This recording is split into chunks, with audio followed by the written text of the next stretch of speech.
Kalau bisa seperti itu, saya pun bisa pengennya berharap suara saya itu bisa kencang, keras, ngeristal kayak Judika, teman-teman. Tapi karena sekarang nih jatah suara saya seperti ini, kerasnya seperti ini, ya saya harus bersyukur lah ya. Kita harus bersyukur dengan nikmat yang sudah diberikan. Nah, gitu teman-teman ya. Di sini kita bicara burung yang mana? Burung muda atau burung yang sudah dewasa? Kalau kita bicara tentang burung muda, perlu teman-teman ketahui pertumbuhan itu kan bukan hanya fisik, karakter, itu juga kan pertumbuhan teman-teman ya. Salah satunya juga itu yaitu volume suara ya. Berhenti tumbuh itu rata-rata di murai batu itu umur 2 tahun lebih atau 2 kali mabung. 1 kali mutasi, 2 kali mabung. Nah, itu nanti mentok dia untuk tumbuh suara itu teman-teman. Jadi kalau burung muda itu ya biasa aja. Ya ada teman-teman burung muda itu yang di umur 7 bulan suaranya udah enak, udah pecah gitu ya, udah keras gitu. Ada juga yang memang ya seperti itu. Kadang keras, kadang agak pelan gitu ya. Bukan ngeriwik loh ya, bukan. Waktu dia bunyi itu kayak apa ya? Ya itu kalau orang Jawa tuh ngagor-ngagori lah. Nanti apa sih artinya ngagor-ngagori? Teman-teman bisa ketikkan di kolom komentar YouTube ya. Oke, teman-teman. Jadi pengertiannya untuk burung yang masih muda belum dikatakan itu maksimal ya. Nanti kita katakan maksimal itu di saat dia umurnya 2 tahun lebih atau 2 kali mabung. Jadi dia akan tumbuh terus ya, akan terus meningkat terus itu volume nanti teman-teman. Nah teman-teman, tapi juga teman-teman harus pahami bahwa sebenarnya suara volume itu teman-teman ya, kerasnya volume burung itu sudah jatah dari sononya ya. Ada burung yang suaranya kecil, ada suaranya juga yang kasar, ada yang kristal, ada yang kencang ya. Itu memang sudah dari sononya, sudah jatahnya. Nah, tugas kita sebagai pemilik di sini dengan rawatan yang kita berikan, rawatan yang bagus teman-teman ya. Ini kan untuk burung trotol, untuk burung pastol ini ya, itu sifatnya untuk memaksimalkan nantinya, meningkatkan dan menjaga agar kualitas itu tidak menurun gitu loh ya, dengan upaya-upaya rawatan harian yang bagus itu tadi. Nah kalau kita bicara tentang burung dewasa, jelas nih umur udah 3 tahun lebih, ini kan udah mentok nih volume ya. Aneh serak, burungnya serak nih teman-teman, bisa lihat kok burung serak itu terlihat di saat burung itu berbunyi ya.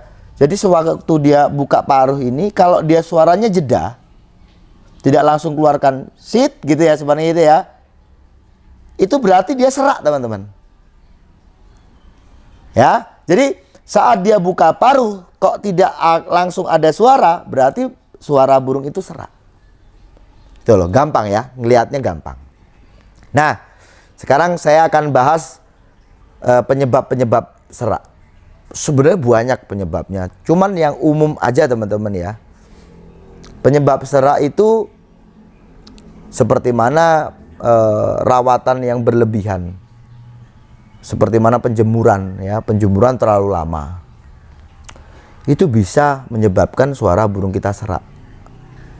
Terlebih teman-teman ya, ya memang penjemuran lama ini rangkaian settingan ya.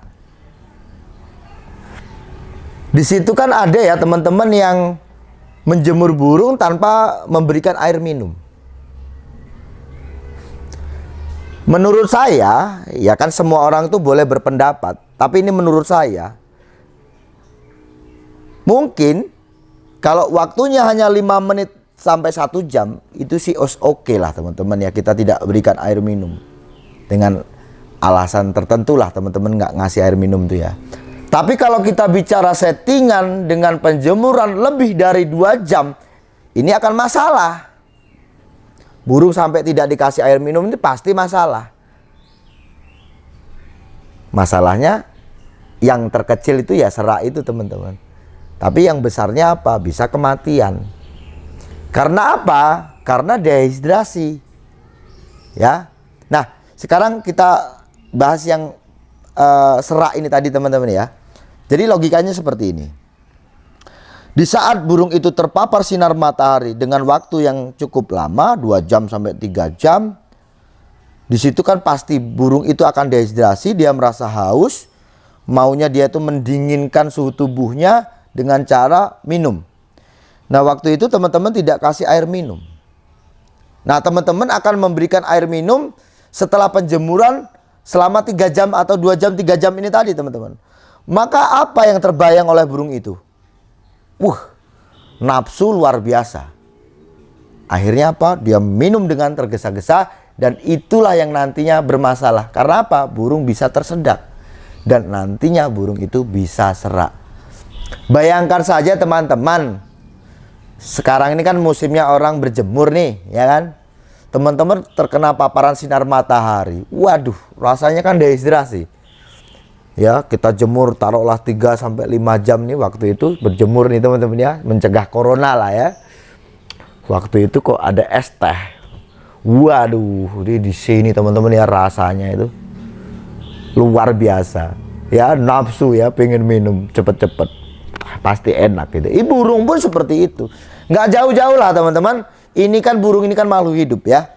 Nggak jauh-jauh dari situ. Nah, saran saya janganlah teman-teman kalau memang memberikan settingan harian dengan penjemuran lama, usahakan teman-teman tetap aja memberikan air minum. Ya. Karena apa? Bedanya kalau kita kasih air minum, kita kan nggak ngatur dia ya untuk minum ini tadi. Jadi dia bisa mengira-ngira kapan dia haus, kapan dia harus perlukan air minum, dia akan minum. Tuh teman-teman ya, usahakan tetap berikan air minum. Oke, lanjut ke penyebab yang lain, yaitu seperti mana gini teman-teman. Kotornya sangkar. Ya. Sangkar yang kotor ini kan jelas ya, kotoran itu kotoran burung itu ya, itu kan nantinya kalau lembab itu akan menumbuhkan jamur.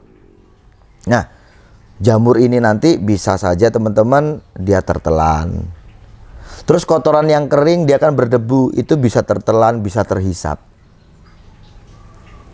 Dan itu nantinya juga akan menyebabkan bakteri yang masuk. Nah, untuk burung yang kuat, oke, nggak masalah ya. Tapi burung yang nggak kuat, kembali lagi kita bicara tentang makhluk hidup. Nah, ini kan sekarang ini kan musimnya corona nih teman-teman ya. Ada orang yang kena corona, dia lolos nih, aman. Ada yang sampai sesak-sesak ya. Sampai dia itu ya itulah yang dia sistem imunnya kurang kuat, akhirnya bermasalah seperti itu. Kalau burung mungkin sistem imunnya kuat, dia akan bertahan. Oke ya. Itu tadi kalau yang untuk kotoran itu usahakanlah teman-teman, saran saya bersihkan setiap hari lah ya untuk kotorannya. Nggak perlu kita memandikan burung tiap hari. Untuk membersihkan kotoran itu juga nggak perlu harus memandikan burung setiap hari kan.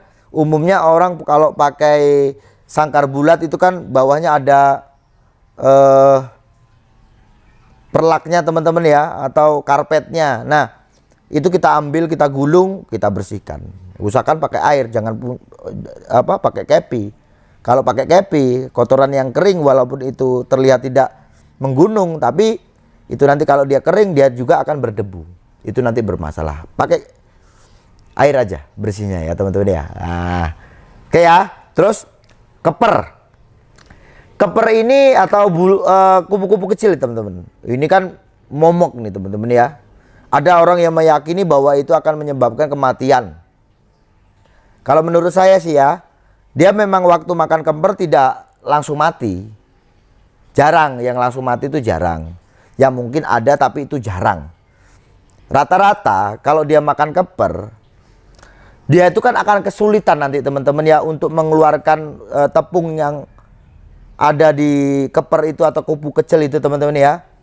Nah di saat dia makan, dia berusaha karena dia risih, dan itu ingat teman-teman, di keper itu kan ada tepung itu ada racunnya ya. Itu kan sistem pertahanannya si kupu-kupu ini tadi ya. Itu ada racunnya itu teman-teman. Saat tertelan dia pengen memutahkan, nggak bisa. Dan itu terus dilakukan.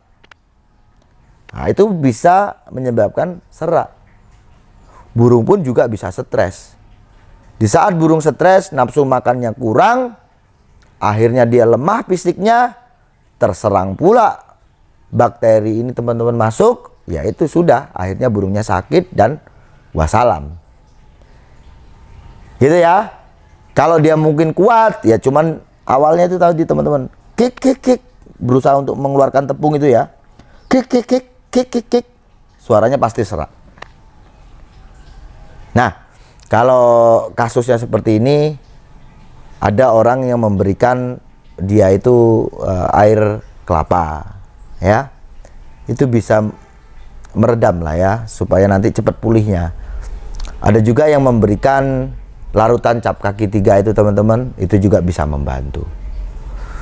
Kalau dia diberikan antibiotik, sedangkan dia itu ada racun, menurut saya sih kalau langsung diberikan antibiotik mungkin kayaknya nggak cocok. Tapi kalau untuk beberapa hari, karena mungkin di beberapa hari ini tadi, karena masuknya, karena dia fisiknya lemah, bakteri masuk, ya itu mungkin bisa kita berikan antibiotik supaya kita, akhirnya kita kan menyembuhkan atau mengobati bakteri itu ya, membunuh bakterinya, bukan untuk membunuh racun yang ada di keper itu. Itu kalau udah beberapa hari teman-teman kasihkan antibiotik nggak masalah. Oke, itu tadi ya. Ada lagi teman-teman, ini yang jarang sebenarnya, tapi ini teman-teman coba deh nanti kalau ketemu burung yang suaranya sih kik kayak batuk kering, tiba-tiba kok dia serak. Hari ini dia suaranya enak nih. Waktu dia neken, waktu mungkin tarung di lapangan ya, dia neken, akhirnya dia ada suara kik, suaranya langsung terlihat serak, terdengar serak ini. Begitu waktu di rumah, waktu dia suara keras, tiba-tiba dia langsung kik, terus akhirnya suaranya serak. Nah itu apa? Penyebabnya apa teman-teman? Yaitu yang umum ya, itu tungau. Tungau yang dia hidup di kantung udara. Ya, jadi yang bikin suara keras, kencang, nekan itu kan sebenarnya kantung udara yang ada di burung. Masalah di murai ini jarang. Yang banyak itu di masalah seperti ini tuh di kenari, yang umum ya. Maka biasanya dulu kalau ingat teman-teman pemain kenari, ada obat yang dioleskan di lehernya ya. Di leher kenari itu. Itu ya salah satunya untuk mengobati tungau yang ada di kantung udara, yang dia bertempat di kantung udara.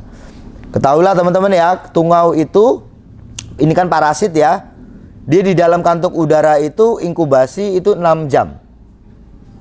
Ya, 6 jam itu inkubasi dia. Nah, di situ dia akan berkoloni nantinya, yang akan mengakibatkan kantung udara itu keruh. Nah, ini kan waktu dampak di burungnya ya, waktu dia kik itu sebenarnya dia pengen mengeluarkan, ya, pengennya mengeluarkan, tapi nggak bisa.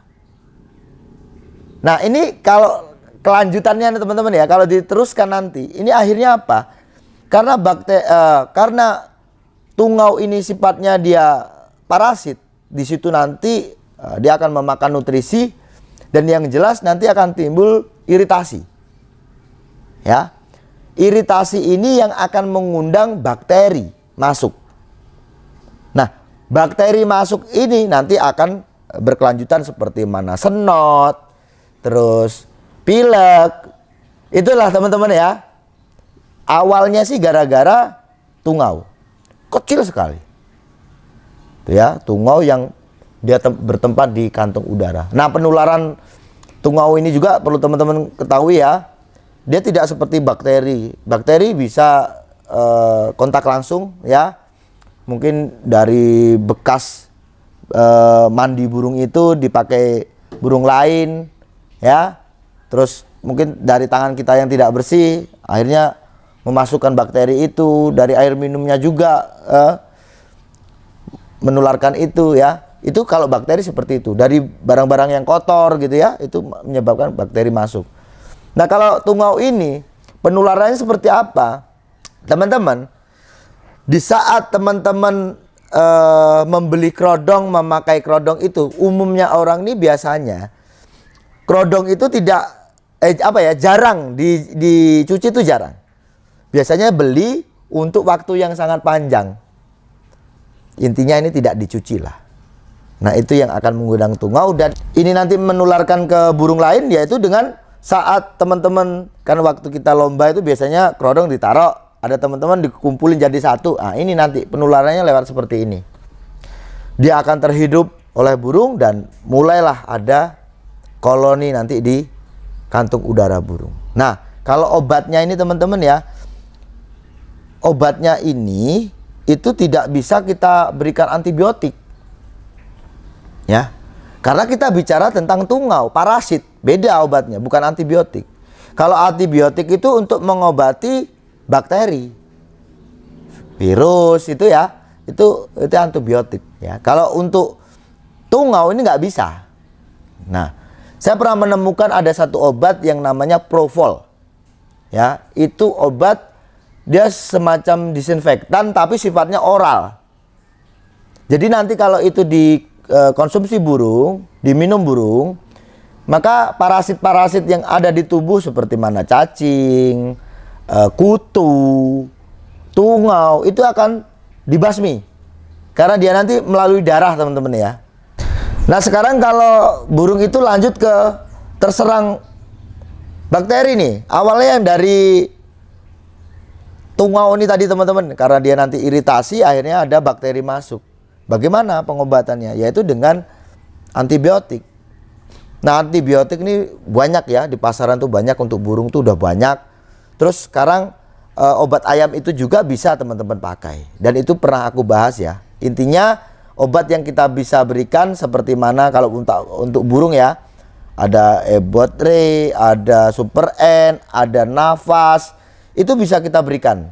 Kalau di ayam tuh ya kayak seperti mana Tetaklor lah yang pernah aku bahas itu ya. Tuh untuk mengobati bakteri, terinfeksi bakteri ini tadi ya teman-teman ya. Jadi itu obatnya. Nah, dengan adanya bakteri ini tadi teman-teman, biasanya ya umumnya tuh akhirnya dia ada lendir. Ya, lendir ini itu yang nyebabin bakteri itu tadi, radikal bebas ini. Lendir ini ya akhirnya pilek dan sebagainya itu teman-teman ya. Ini kalau dia tidak pilek teman-teman, cuma lendir aja, teman-teman bisa obati dia dengan bubuk lada teman-teman. Ya, itu udah pernah aku bahas ya. Jadi kalau ini kita bicara seperti ini tadi teman-teman, ini ilmunya teman-teman yang main kutut ya. Kutut itu rata-rata teman-teman yang main kutut itu pakai bahan-bahan alam. Ya, salah satunya lada ini untuk mengobati suara yang tidak kristal. Nah, teman-teman bisa pakai. Ini sifatnya untuk gurah atau mengeluarkan lendir. Nah, takarannya 1 sendok kroto itu cukup seujung korek lidi itu loh teman-teman ya. Nah, itu seujung pentol korek lidi itu 1 sendok kroto. Biasanya burung memang awalnya dia tidak mau makan itu ya, sekali makan tuh kayaknya tidak mau gitu ya. Nah, ngetriknya gini teman-teman caranya. Teman-teman dari pagi itu jangan diberikan jangkrik dulu. Biarkan dia sampai siang. Baru kita kasih yang udah kita campur lada itu nanti. Dia pasti akan makan. Tapi kalau dari pagi teman-teman, sedangkan apalagi burung itu udah makan jangkrik, biasanya nggak dimakan nih. Karena dia pedas. Gitu ya. Nah, itu nanti akan memuntahkan lendir-lendir.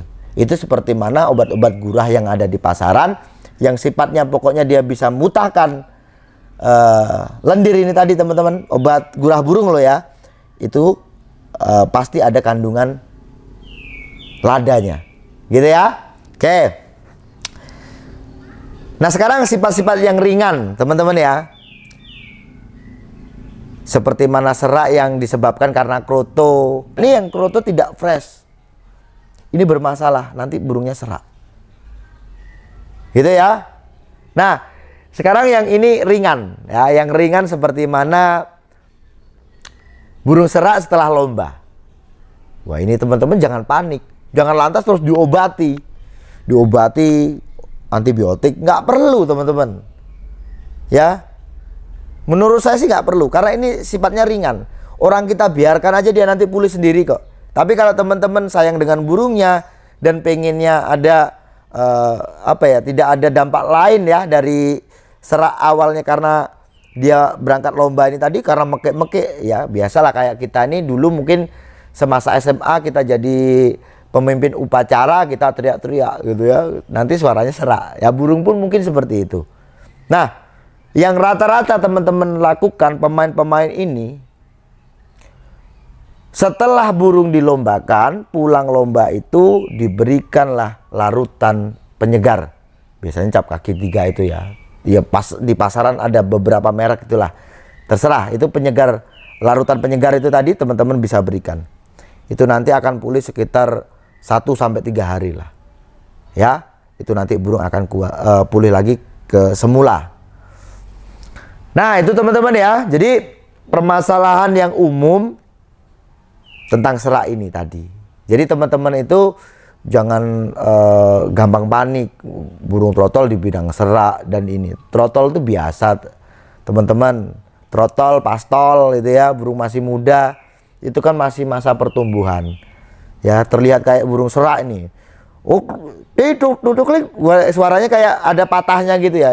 Itulah yang namanya burung suaranya belum pecah. Dan itu nanti dengan bertambahnya umur maka semakin bertambah pula suaranya. Oke ya teman-teman ya. Jadi kalau kita bicara tentang serak, kita harus tahu dulu di burungnya. Karena kalau kita ingin tahu burung kita serak atau tidak, mungkin dengan mendengar ataupun dengan kita melihat paruh burung ya. Kalau dia itu ada jeda saat dia buka paruh, itu bisa dikatakan burung itu serak gitu ya. Nah, untuk teman-temanku yang punya burung pastol yang masih dalam masa pertumbuhan, burungnya belum pecah suaranya, ya teman-teman jangan panik ya. Tugas kita pokoknya yang jelas kita udah usaha menjaga kebersihan, memberikan kualitas rawatan yang bagus gitu ya. Saya yakin kok itu akan tumbuh dengan bagus. Burung yang dia sudah jatahnya dari sana, kerasnya suara itu nilainya 10 ya, paling tidak kita itu harus memelihara di nilai 10 itu. Jangan malah turun. Lah turunnya ini karena apa? Karena biasanya rawatan yang kurang bagus atau penyebab-penyebab lain seperti banyak penyakit dan serangga-serangga yang tidak bagus untuk burung itu gitu ya. Tapi kalau teman-teman yang sudah burungnya jatahnya 10 mintanya 12, kayaknya nggak bisa teman-teman ya. Karena memang suara itu udah bawaan dari sononya. Kalau bisa seperti itu, saya pun bisa pengennya berharap suara saya itu bisa kencang, keras, ngeristal kayak Judika teman-teman. Tapi karena sekarang nih jatah suara saya seperti ini, kerasnya seperti ini ya saya harus bersyukur lah ya. Kita harus bersyukur dengan nikmat yang sudah diberikan. Nah gitu teman-teman ya. Nah, kalau untuk burung-burung dewasa, untuk mengamatinya seperti itu teman-teman ya. Pokoknya kalau dia tidak jeda ya, itu bukan dikatakan dia serak. Nah kalau teman-teman pengennya supaya kualitas itu tadi maksimal di burung kita, ya teman-teman upayanya apa? Yaitu memberikan rawatan yang bagus pada burungnya. Mintanya volumenya kenceng, tapi kotoran di bawah itu wah nggak pernah dibersihin. Ya ngipi teman-teman. Gitu ya. Saya rasa cukup sekian. Kalau ada pertanyaan nanti silakan telepon saya. Sukses selalu.